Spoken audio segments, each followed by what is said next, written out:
This is Al McGee with your entertainment ticket at www.yeticket.com. The film I'm going to talk about right now is called What We Do in the Shadows. This film, What We Do in the Shadows, is a fake vampire documentary by Jemaine Clement. You know, he's with Flight of the Conchords and things like that. Man, this is pretty funny. Like I said, it's a fake documentary about vampires.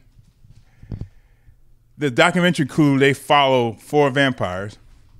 Viago, played by Taika Waititi. Deacon, played by Jonathan Brugh.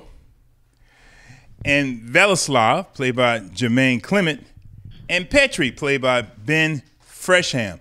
Now, this is made in, you know, outside of Australia. I think it was made in New Zealand. I think this is where this was made. And it shows how vampires have to deal with everyday life. You know, they sit down and have a family meeting in the house. Say, hey, you didn't wash the dishes. Look at all those blood on the dishes. Wait a minute, why are vampires using dishes? That's what's so funny about it. Then also shows them how they avoid sunlight. And also shows how one vampire has to go and wake up the other vampires, you know, let them know the sunlight is gone and it's nighttime. And these vampires also had egos. You know, they had to live together and they had to find some way to be comfortable living together. I will admit, this is very low budget, but the writing and the comedy took up for it. And I'm kind of glad it was low budget because I really didn't see, I did not want to see a whole lot of super stuff that vampires supposed to do. And they follow the true vampire way of living that we're used to from the old days, you know, sunlight, get stabbed with a wooden stake, things like that.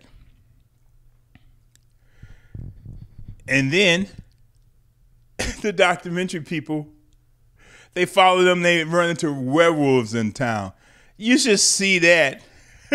And how they treated the werewolves and how the werewolves treated them too. You know, even though these guys are 800 years old, things like that, 900 years old. In fact, one of them said he's robbing a cradle because he just had a new woman. She became a vampire and she's only 90 years old. And they say, well, you robbing the cradle because you're 900 years old. It's funny stuff like that. I mean, wow. I enjoyed this film. And like I said, it was funny. It was a little bit different. And I enjoyed it. But like I say, you really got to pay attention to it to really catch a lot of the vampire jokes in this film. Now, the film is a little dark. I mean, the way they shot it is kind of dark. You know, it's a little dark. But they always in the dark, so you got to understand that. What We Do in the Shadows, I'm going to give this, because of originality, comedy, and things like that, I'm going to give this 3 palm trees because I enjoyed it. It was different. What We Do in the Shadows, good film. Unfortunately, it looked like it's the film, you know, it's in the shadows, but it will take you into the lightness with some energy. We are your entertainment ticket, that's right. Yeticket.com. We are your